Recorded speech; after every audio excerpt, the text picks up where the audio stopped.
7 বছরের বেশি সময় ধরে অনলাইনে রিলেশনের উপরে কাজ করছি। 7,000-এর বেশি মানুষের সঙ্গে ফোনে কথা বলেছি। অফলাইনে কাজ করছি বহুকাল থেকে। এরপরে তুমি যদি আমাকে এইটা বলো যে দাদা সে চলে গেলে আর কখনো ফিরে আসবে না, যে চলে যায় সে আর ফিরে আসে না, আমি কতজনকে ফিরিয়ে দিয়েছি তার হিসেব তোমার কাছে না থাকলেও আমার কাছে আছে।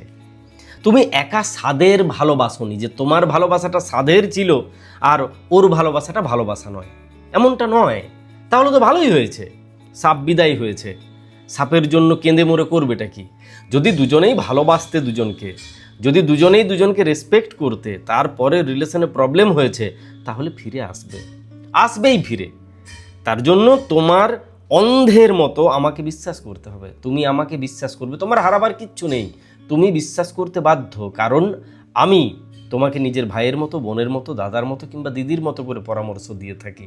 আমি তোমার বাড়ির একজন, হ্যাঁ, তাই তুমি আমাকে বিশ্বাস করতে বাধ্য। আর তার চাইতেও মজার কথা যেটা বললাম, তোমার হারানোর কিছু নেই যদি সে তোমাকে ছেড়ে দিয়ে চলে গেছে। তার জন্য তার গল্প শুনে নিজেকে ডিমোটিভেট করে নিও না যে চলে যায় সে ফিরে আসে না।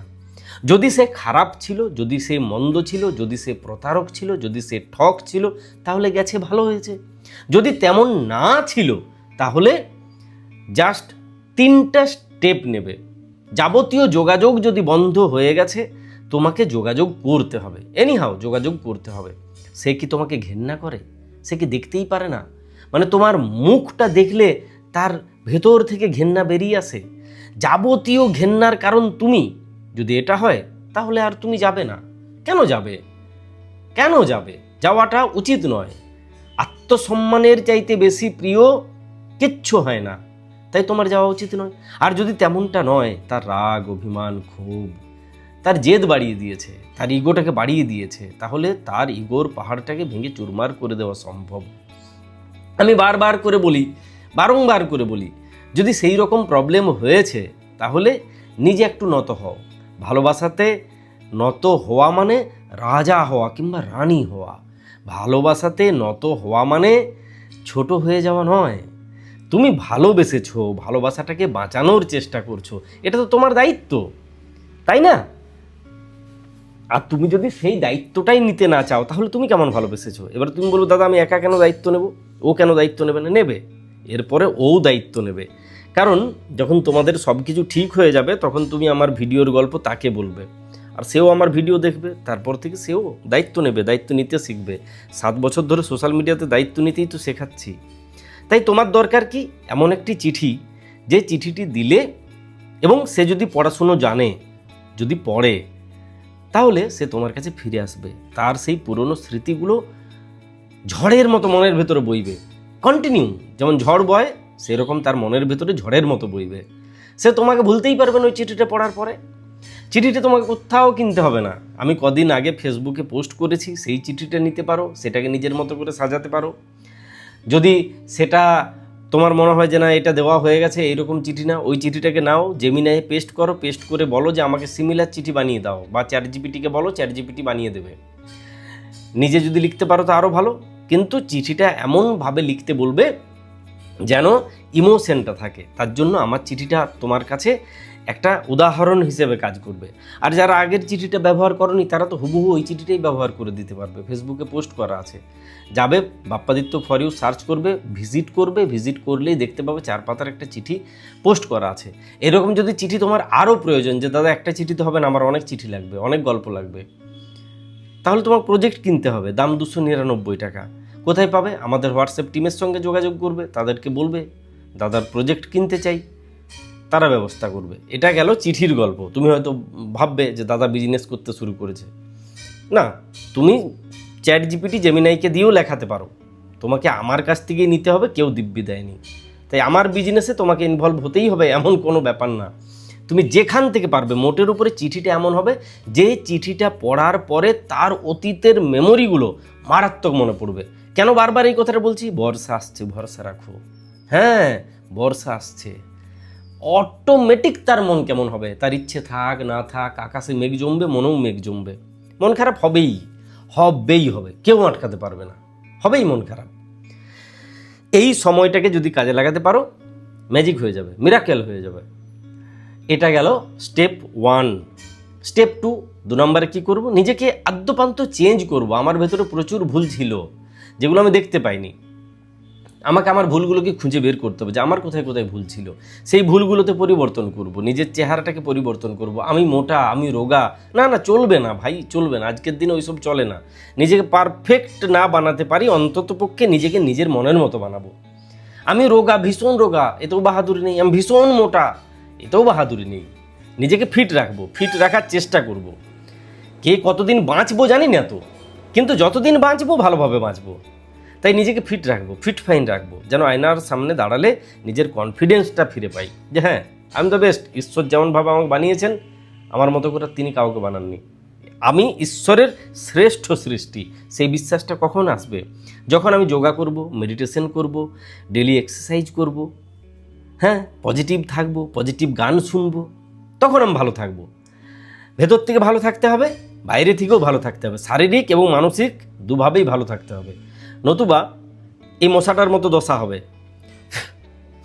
যে কেউ এসে এইরকমভাবে কুচিলে দিয়ে চলে যাবে। তাই তোমাকে ফিট ফাইন থাকতে হবে। আর 3 নাম্বার, ও ফিরে আসবে আমি শিওর, যদি চিঠিটা তুমি ঠিকভাবে দিতে পারো, চিঠিটা যদি ঠিকভাবে প্রেজেন্ট করতে পারো, ও ফিরে আসবে। যদি ভালোবাসাটা রিয়েল ছিল, আর যদি ফেক ছিল তাহলে তো বলেইছি গেছে, ভালো হয়েছে।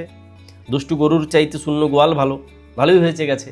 কিন্তু যদি রিয়েল ছিল তাহলে 100% সে ফিরে আসবে। সে ফিরে আসার পরে তোমার গল্পের টপিক প্রেম, প্রেম কেন ছেড়ে দিয়ে গেছিলে, কেন এটা করেছিলে, কেন সেটা করেছিলে, কেন আমার সঙ্গে এমনটা করলে, দেখো এটা করা ঠিক হয়নি, একদম ওইসব ফালতু গল্প করবে না, একদম করবে না। তাতে আরও ঝামেলা হয়ে যাবে, পুরো শেষ একদম। তাই ওইসব করতে যাবে না। কি করবে? স্মৃতিচারণা। কোন স্মৃতি? তোমাকে ছাড়া আমি কেমন ছিলাম, কিভাবে দিনগুলো কাটাচ্ছিলাম, কনফিডেন্সের সঙ্গে। আমি কাঁদতাম ভীষণ, এইসব না, এইসব ফালতু গল্প না, তাহলে আরও ছেড়ে দিয়ে চলে যাবে। দুর্বল মানুষকে কেউ পছন্দ করে না, কেউ না। তাহলে গল্প কেমন হবে? আমি জানতাম তুমি ফিরে আসবে। আমি যেমন তোমাকে ছাড়া থাকতে পারি না কোটেশনের ভেতর, আমি যেমন তোমাকে ছাড়া থাকতে পারি না, তুমিও আমাকে ছাড়া থাকতে পারো না, আমি জানি। ঈশ্বর চেয়েছেন আমাদের দুজনকে আবার একসঙ্গে করে দিতে। আমার বিশ্বাস ছিল তুমি ফিরবেই, তুমি আমার, আমি যেমন তোমার। এই কনফিডেন্সটা থাকবে। তাই তুমি যে দিনগুলো কাটিয়েছো সেই দিনগুলোর গল্প করবে, যে তোমার কনফিডেন্স লেভেলটা ছিল কেন, কেন তুমি নিজেকে আর ওকে এতটা বিশ্বাস বা ভরসা করতে। আর এর সঙ্গে সঙ্গে চাইল্ডহুড মেমোরি, ছোটোবেলার যে গোল্ডেন মেমোরিগুলো আছে সেগুলোকে মেশাবে, মিশিয়ে গল্প করবে। ঝগড়া করবে না কিন্তু, পুরনো কাসন্দি টেনে একদম ঝগড়া করবে না। এটা কেন বলেছিলে, সেটা কেন করেছিলে, আমার কথাটা কেন শোনোনি, ওটা পড়তে বারণ করেছিলাম কেন পড়ে নিয়েছিলে, এইসব ফালতু গল্প একদম করবে না। আরও ঝামেলা হবে, পুরো সব কিছু শেষ হয়ে যাবে, আর আমার চেষ্টাটাতে জল ঢালা যাবে। তাই বারবার করে বলছি, এমন প্রসঙ্গে কথা বলবে যে প্রসঙ্গগুলোতে কথা উঠলে কথা বলার টপিক আর খুঁজে বেড়াতে হবে না, টপিক অটোমেটিক তৈরি হবে।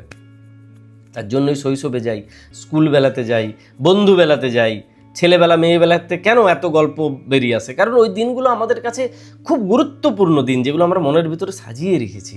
ওই দিনগুলোর মারাত্মক গুরুত্ব।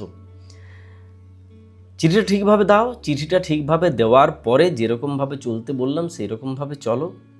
নিজের প্রবলেমগুলোকে খোঁজো, নিজেকে সাজাও, নিজেকে আদ্যপান্ত মডিফাই করো, নিজেকে নিজের কাছে পারফেক্ট করার চেষ্টা করো, যে হ্যাঁ, আয়নার সামনে দাঁড়ালে যেন আমার কনফিডেন্স লেভেলটা বেড়ে যায়।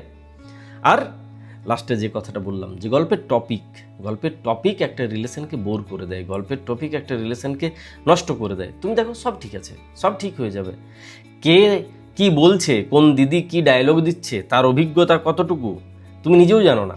আর আমি তোমাকে একদম কনফিডেন্সের সঙ্গে বলছি, রিলেশন নিয়ে আমার যা অভিজ্ঞতা, ব্যক্তি জীবনে যে অভিজ্ঞতা, একটা সমুদ্রের মতো।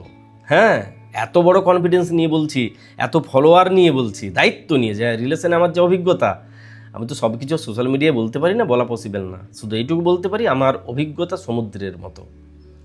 তাই আমি যেভাবে বললাম তুমি সেইভাবে চলো। শুধু সে ফিরে আসবে তেমনটা নয়, তোমাদের আগের ইমোশনটাও ফিরে আসবে। ভালো থাকো, ভালোবাসায় থাকো, প্রত্যেকটি মানুষের সঙ্গে থাকো, আর নিজের হাতটা শক্ত করে ধরে রাখো, যাতে বেলার শেষে এই খেলাতে নিজেকে বলতে পারো যে আমি আমার সঙ্গ দিয়েছিলাম, কেউ সঙ্গ দিক না দিক। Best of luck.